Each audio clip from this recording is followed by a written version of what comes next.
Good morning, everybody.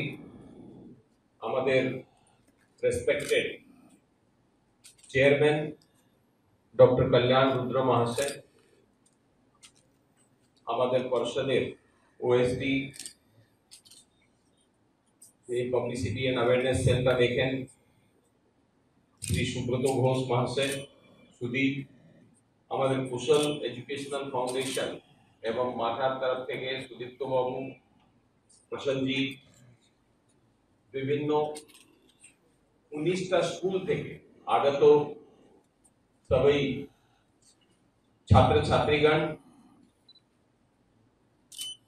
Respected teachers, আপনাদের সকলকেই আজকে আমাদের পশ্চিমবঙ্গ দূষণ নিয়ন্ত্রণ পরিষদে আয়োজিত workshop cum model exhibition on mission life এই প্রোগ্রামে আমি আপনার স্বাগত জানাচ্ছি।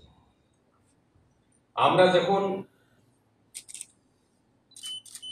এখানে আসলাম পুরুলিয়াতে, তখন দেখছি এত বেশি গরম এখানে পড়ছে এবং এই গরমের মধ্যেও আপনারা সকল এখানে এসেছেন। এই এত বেশি গরম আমার মনে হয় পুরুলিয়াতে হয়তো আগে এত গরম কন্টিনিউয়াস পড়েছে কিনা আমার ডাউট আছে। কলকাতাতে বসে আমরা এটা ফিল করতে পারছি কি কলকাতার মধ্যে কিন্তু এত বেশি গরম কোনোদিন পড়েনি। আমি অরিজিনালি রাজস্থান থেকে বিলং করি এবং কত গরম হতে পারে ওটা আমি দেখেছি। যখন তোমাদের বয়সে আমি ছিলাম তখন 50 ডিগ্রি প্লাস টেম্পারেচারে আমি থেকেছি, ওখানেই পড়াশোনা করে মানুষ হয়েছি। কিন্তু আজকে যখন এখানে দেখছি, আজকে সকালে যখন আমার আত্মীয়দের সঙ্গে কথা হলো, ওখানে আজকে ইলেকশন হচ্ছে, তখন জয়পুরে যখন কথা বললাম ওরা বলল কি ওয়েদারটা খুব ভালো আছে, এখানে ঠান্ডা হাওয়া দিচ্ছে, প্লেজেন্ট ওয়েদার আছে। আর আমি ওকে বললাম কি আমরা এখানে আছি, এখানে একদম গরম আছে। এই ক্লাইমেট চেঞ্জ যেভাবে হচ্ছে, এটাই কিন্তু আজকে যে মিশন লাইফ প্রোগ্রাম আছে তার সব থেকে বড় উদ্দেশ্য যদি কিছু আছে এটাই আছে কি বাচ্চাদের মাধ্যমে আমরা এই মেসেজটা সকলের কাছে নিয়ে যেতে পারি। Climate change is a big problem. আমাদের যে নেক্সট জেনারেশন কিছু আরো বছরের মধ্যে যেই ধরনের প্রবলেমস আমরা ফেস করতে যাচ্ছি, যদি আমাদের লাইফস্টাইলের মধ্যে পরিবর্তন না ঘটে তাহলে কিন্তু এই পৃথিবীর উপরে লাইফকে রাখাই মুশকিল হয়ে যাবে। তার জন্য এই যে প্রোগ্রাম আছে lifestyle for environment mission life, যার উদ্দেশ্য হচ্ছে মিনিমাম 100 কোটি মানুষের জীবনের মধ্যে একটা এনভায়রনমেন্ট সাস্টেনেবিলিটি হিসাবে এনভায়রনমেন্ট অনুযায়ী একটা লাইফস্টাইলটাকে অ্যাডপ্ট করা যেতে পারে, এটা তার জন্য তাদেরকে মোটিভেট করতে হবে। এবং এই পরিবর্তনটা কিভাবে আসবে? এই পরিবর্তনটা আসবে আপনাদের মাধ্যমে, টিচার্সদের মাধ্যমে, বাচ্চাদের মাধ্যমে। যদি আমরা এই মেসেজটা সব জায়গায় নিয়ে যেতে পারি তাহলে ডেফিনেটলি অনেক বড় কাজ করা যেতে পারে। আমি যেটা বলি কি একটা লাইফস্টাইল ফর এনভায়রনমেন্টের মধ্যে যেটা সবথেকে বেশি গুরুত্বপূর্ণ আছে সেটা হচ্ছে কি উই হ্যাভ টু আন্ডারস্ট্যান্ড কিভাবে প্রকৃতির সঙ্গে যদি আমরা খেলা করি তাহলে প্রকৃতি কিন্তু আমাদেরকে খুব বেশি পানিশ করবে। একটা ছোট এক্সাম্পল, আপনারা তো সবাই আজকে সময় ইন্টারনেটের যুগের মধ্যে দেশ বিদেশে কি হচ্ছে এই সব জিনিস নিউজ সঙ্গে আপনারা সবাই ওয়াকিবহাল আছেন। আপনারা নিশ্চয়ই শুনেছেন কি গত এই সপ্তাহের মধ্যেই দুবাই, ওমান और এই সব জায়গায় কত ভয়ঙ্কর বৃষ্টি হয়েছে। যত বৃষ্টি ওদের এখানে পুরো বছরে হতো তার চেয়েও বেশি বৃষ্টি এক দিনের মধ্যে 24 ঘন্টার মধ্যে হয়েছে এবং তার জন্য পুরো লাইফ ওখানে ডিস্টার্ব হয়ে গেছে। এটা হচ্ছে নেচারের সঙ্গে, নেচারকে আমরা একটু রাগিয়ে দিয়েছি। যেটা দেখা যেতে পারে, ক্লাউড সিডিং করে একটা নতুন টেকনোলজি বেরিয়েছে। এই ক্লাউড সিডিং এর মাধ্যমে যখন একটু বাদল মেঘ যদি একটু আছে তার মধ্যে ক্লাউড সিডিং করে ফোর্সফুলি ওকে বৃষ্টি করানো যেতে পারে। এই টেকনোলজি কে লাগিয়ে যখন ওরা এটা করাতে গিয়েছে 2-3 দিন আগে, তার রেজাল্টটা হয়েছে কি প্রকৃতি কিন্তু একদম পানিশ করে দিয়েছে ওখানে, আর পুরো লাইফকে ডিস্টার্ব করে দিয়েছে। এটা সবথেকে বেশি গুরুত্বপূর্ণ আছে কি আমাদেরকে নেচারের সঙ্গে এরকম কোনো জিনিস করতে হবে না কি আমাদের সকলের লাইফ যে ডিস্টার্ব হয়ে যায়। একটা বই 1971 এ লিখেছিলেন বেরি কমনার, তার নাম ছিল দি ক্লোজিং সার্কেলস। এই ক্লোজিং সার্কেলস যে বই আছে তার মধ্যে উনি 4টা প্রিন্সিপাল দিলেন, 4 প্রিন্সিপালস অফ ইকোলজি। এই 4টা প্রিন্সিপাল কি আছে? Number 1, nature knows the best. প্রকৃতি সবথেকে ভালো জানে কোনটা জিনিস এই সময় কি করতে হবে। সেকেন্ড প্রিন্সিপাল হচ্ছে there is no free lunch। কোন জিনিস কিন্তু মুক্তে পাওয়া যায় না। আমরা যে সব ভাবি সব সময় কি প্রকৃতির যত সংসাধন, প্রকৃতির যত জিনিস আছে আমরা সকলকে উপভোগ করব, কিন্তু তার রিটার্ন হিসাবে আমরা আমাদের তরফ থেকে কিছু দেব না। আমরা গাছ কেটে নেব, ফল খেয়ে নেব, সবকিছু করে নেব, কিন্তু যেই ধরনের জিনিসটা আমাদেরকে প্রকৃতির সেবা করার জন্য করতে হবে ওটার মধ্যে আমাদের কোনো কন্ট্রিবিউশন হবে না। তার কারণ হচ্ছে আমরা আরো বেশি পাওয়ার জন্য কেমিক্যাল ফার্টিলাইজার, কেমিক্যাল সবকিছু দিয়ে সবজি শাক সবজি করা হচ্ছে, কেমিক্যাল দিয়ে এই সব জিনিস করা হচ্ছে। এবং তার জন্য সবথেকে বড় রেজাল্ট যদি আপনারা সবাই দেখেন, আজকে আমাদের এখানে সবথেকে বেশি ক্যান্সার পেশেন্ট কেন পাওয়া যাচ্ছে? যেখানেও আপনি দেখবেন, যেখানেও খোঁজ নেবেন, ও বলছে ওদের ক্যান্সার হয়ে গেছে, অমুকের ক্যান্সার হয়ে গেছে, তমুকের ক্যান্সার হয়ে গেছে। কেন হয়ে গেছে ক্যান্সার? ক্যান্সার হয়ে গেছে কারণ আমরা যেই ধরনের প্রকৃতিকে দোহন করার চেষ্টা করছি, ফ্রি লাঞ্চ, সবকিছু আমাকে ফ্রিতে বেশি করে দিয়ে দিতে হবে, তার জন্য আমাদের এইসব প্রবলেমটা হচ্ছে। থার্ড প্রিন্সিপাল হচ্ছে everything is connected to everything else. প্রত্যেকটা জিনিস এক দুসরার সঙ্গে জুড়ে আছে, এটা আমাদেরকে ভাবতে হবে। একটা জিনিস করবো, তার সেকেন্ড জিনিস হবে, তার রেজাল্ট আসবে, আবার আমরা কিছু করবো, মানে কানেক্টেড রেজাল্টস আছে। আপনারা আমরা যেভাবে বাড়িগুলোকে পরিষ্কার করছি একটু, কিন্তু সব নোংরাকে আনসেগ্রিগেটেড বাইরে ফেলে দিচ্ছি। তার কারণ আমরা ভাবছি আমার বাড়ি পরিষ্কার হয়ে গেল, আমার কিছু লেনা দেনা নেই, কিন্তু ওটাই কাঁচরার পাহাড় তৈরি হয়ে যাচ্ছে কোন জায়গায়। ওখান থেকে সব জিনিসটা জলের মধ্যে আসছে, জল দূষিত হচ্ছে, খাওয়ার মধ্যে ঢুকছে, আবার মানুষ কিন্তু তার জন্য তার কুফল কিন্তু মানুষকে ভোগ করতে হচ্ছে। Everything is connected to everything else. And fourth principal is it's a complete circle, nothing goes waste, there is nothing called waste, everything is a full circle। আমরা যদি এটাকে ঠিক মতো নিই তাহলে ফুল সার্কেলের মধ্যে আমাদের কাছে খুব ভালো রেজাল্ট আসবে। আর আমরা যদি এটাকে খুব খারাপ ভাবে ব্যবহার করি তাহলে এই সার্কেলের মধ্যে আমাদের কিন্তু অনেক খারাপ রেজাল্ট আসবে। তার জন্য এই মিশন লাইফটাকে অ্যাডপ্ট করা হয়েছে। কি করে আমরা এনার্জি সেভিং করব, কি করে আমাদের জল সংরক্ষণের ব্যবস্থার মধ্যে আমরা থাকবো, কি করে সলিড ওয়েস্ট ম্যানেজমেন্টের মধ্যে আমরা কন্ট্রিবিউট করব, কি করে ই ওয়েস্ট নিয়ে কাজ করব, কি করে আমাদের হেলদি লাইফস্টাইল গুলোকে অ্যাডপ্ট করব, অনেকগুলো 7টা ডিফারেন্ট প্রোগ্রাম এর মধ্যে আছে। আমরা চাইছি বাচ্চাদেরকে এই মেসেজটা স্কুলের মাধ্যমে, আমাদের রেসপেক্টেড টিচার্স এর মাধ্যমে মিশন লাইফ সম্বন্ধে বাচ্চাদের অব্দি মেসেজটা পৌঁছায়। তাদের লাইফের মধ্যে এই পরিবর্তনটা যদি আমরা ঘটাতে পারি তাহলে ডেফিনেটলি নেক্সট জেনারেশনে আরো বড় রেজাল্ট আমরা পাবো।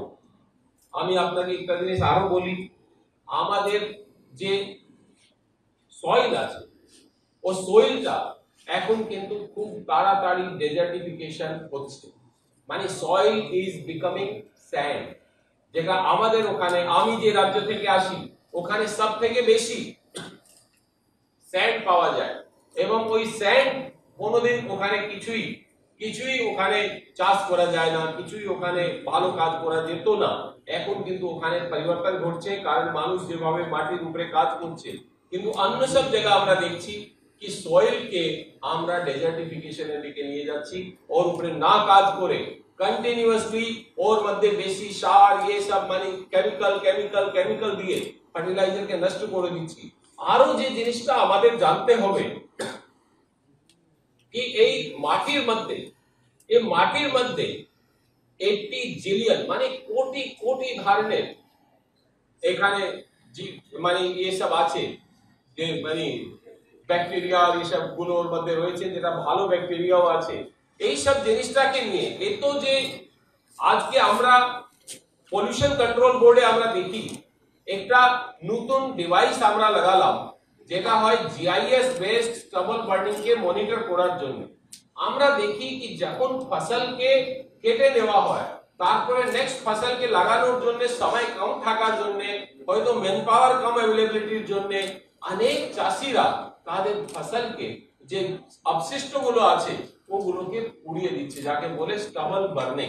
এই স্টাবল গুলোকে মানে পুড়িয়ে দেওয়ার জন্য অনেক বেশি পলিউশন হচ্ছে। আপনারা অনেক লোক হয়তো পড়েছেন কি দিল্লিতে যে সবথেকে বেশি পলিউশনের প্রবলেম আছে তার মূল স্রোত হচ্ছে পাঞ্জাবের মধ্যে যে স্টাবল বার্নিং হয়, যে ফসল কেটে নেওয়ার পরে যে অবশিষ্টগুলো আছে স্টাবল গুলোকে ওরা ওখানে পুড়িয়ে দিচ্ছেন। তার জন্য পুরো দিল্লি, যখন নর্থ ওয়েস্ট থেকে হাওয়া আসছে, পুরো দিল্লি একদম অন্ধকারময় হয়ে যাচ্ছে, ওখানে পুরো পলিউশন হয়ে যাচ্ছে, সকালে শ্বাসকষ্ট হচ্ছে, অনেক ধরনের প্রবলেম ওখানে দেখা যাচ্ছে। এবং ওটাই তারপরে ইউপি, বিহার, ঝাড়খণ্ড হয়ে হয়ে আমাদের পশ্চিমবঙ্গ অব্দি ওটা আসে। তার রেজাল্টটা আমরাও ভোগ করি, হয়তো আপনাদের উপর থেকেও আসে, আপনারাও ওটাকে মাইনিউটলি হয়তো ফিল করছেন। তো আমি যে জিনিসটা বলছি কি এই ধরনের যে কাজ করা হচ্ছে, যেটা বলা হচ্ছে কি এখন আমাদের পৃথিবী হার্ডলি 100 বার আরো ফলন দিতে পারবে, এরকমই শুধু ক্যাপাসিটি রয়েছে। আমরা জাস্ট 50-60 বছর 70 বছর আগে পুরো পৃথিবীর পপুলেশন ছিল হার্ডলি 100 crore, আর আজকে আমরা আছি 800 কোটির বেশি। 800 কোটি মানুষকে খাওয়ানো, তাদের সব ব্যবস্থা করা, কোথায় থেকে সবকিছু সম্ভব হবে? যদি আমরা এইভাবে ইররেসপন্সিবল ভাবে এই সব জিনিসটা করতে থাকবো, তাহলে এটা খুব অসম্ভব জিনিস আছে কি আমরা এইভাবে ফলন নিতে পারবো, ভালোভাবে প্রোডাকশন করতে পারবো। আবার বেশি প্রোডাকশন নিতে গিয়ে আমাদেরকে কেমিক্যাল সার গুলো ওখানে দিতে হবে, আর কেমিক্যালের রেজাল্ট যা হচ্ছে ওটা তো আপনারা দেখছেন। আমি আপনাকে বলি, পাঞ্জাব থেকে একটা গাড়ি যায় বোম্বে, ওই গাড়িতে সব থেকে বেশি ক্যান্সার পেশেন্ট যায়। ও গাড়ির কি নাম আছে কেউ জানে না, কিন্তু ও গাড়িকে সবাই বলে, আমাদের রাজস্থানের বুকের উপর থেকে ও গাড়িটা যায়, ওখানে বলে ক্যান্সার এক্সপ্রেস যাচ্ছে। ও গাড়ির নাম হয়ে গেছে ক্যান্সার এক্সপ্রেস, কি এটা ক্যান্সার এক্সপ্রেস যাচ্ছে, কারণ সব থেকে বেশি ক্যান্সার পেশেন্ট ওখান থেকে বোম্বে দিকে যাচ্ছে নিজের ট্রিটমেন্ট করাতে গিয়ে। তাহলে এটা কি ধরনের প্রোগ্রেস আমরা করলাম? তাহলে কি অ্যাচিভ করলাম এসব করে? কি এটাই করার জন্য সবকিছু ছিল কি আমরা নিজেকে, নিজের নেক্সট জেনারেশনকে একটু অসুস্থ করে দেব? না, এটা তো আমাদের উদ্দেশ্য ছিল না। এর জন্য আমরা চাইছি কি আমরা যে ধরনের কাজটা করার প্রয়োজন আছে, এটা নিয়ে আপনাদের কাছে আমরা পৌঁছাতে পারি। আমি আপনাকে বলছি, আমাদের রেসপেক্টেড চেয়ারম্যান ডক্টর কল্যাণ রুদ্র সাহেবের গাইডেন্সে আমরা পশ্চিমবঙ্গ দূষণ নিয়ন্ত্রণ পরিষদে অনেক ধরনের কাজগুলো আমরা করছি।